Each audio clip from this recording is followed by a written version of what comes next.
But the bond between a husband and a wife was not something that wasn't your choice. That was, you chose a spouse. You chose a person. You brought them close into your life, right?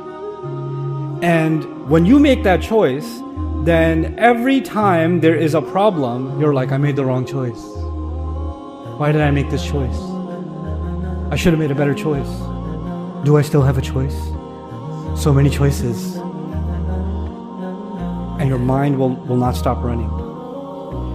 Why does the mind go in that direction? Because the foundation of a relationship is false. The foundation of a relationship is not anything on the outside. The foundation of a relationship is, do you find peace and tranquility in that person? And if you don't know that yet, then you have to figure out how to build that inside of a person. Because beauty will wither away, friendship will wither away, responsibilities will come and you can't goof around anymore. Some people say, I used to really like you before I married you. They say that.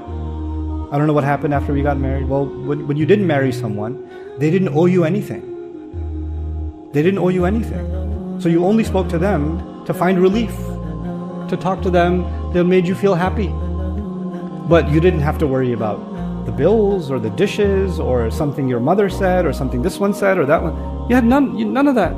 In fact, when somebody, if you're talking to your fiancé in a halal way, and their mom came in and like, okay, I'll call you later, I gotta go. Okay, no problem. But once you get married, what did your mom say? Was she talking about me? She looked at me like that. Why did she look at me like that? Why didn't they call me first? Why are they always coming over? Why is this happening? All of a sudden, you create this, before you, and a lot of you, I'm not gonna call you guys out. You're talking to the girl you want to marry. You call it halal, but whatever. You're talking to her for hours and you feel so, this is the one for me. Okay. You know why this is the one for you? Because it's just you and her and nobody else. That relationship is nobody else. The moment you get married, you know what our mistake is? Big time. You know what we do when we get our young people married? Who gets in the way? Everyone else. Now the relationship isn't even about him and her. You know what the relationship is about? His mother, her mother, his father, her father, brother, sister, cousin, this, that, the other. Why did you give them an Eid gift? You didn't give my cousin an Eid gift. You went to their house. You didn't go to this house. You did this. Everyone else except them. And they're like, man, it was much nicer when we weren't married. And you know why? Because when you weren't married in the Western sense, then it was all about you two. And when you got married, you made it about everybody else. That's actually what happens. And what does this deen teach us? Marriage is fundamentally about who? The husband and the wife. We've created this cultural monster. We've taken sakina, we've designed marriage in a way now in Muslim communities. Across the world, we've designed marriage in a way that is meant to be miserable. It's designed to be miserable.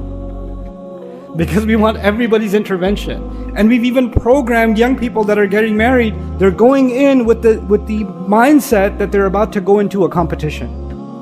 They're going to look at everything and say, what did you do for your parents and did you do that for my parents? What did you do for your brother or your sister? Did you do that for my brother or my sister? Why did you give them this? Why didn't you give them that? Why did you say this? Why didn't you say that? Why did you call this one? Why didn't you call this one? Did you say Eid Mubarak to them? Did you not say Eid Mubarak to them? Did you? Oh my God. And you just create a set of expectations because you're keeping score, one side or the other. This is not a place you will find peace. This is only a place you will find scorecards.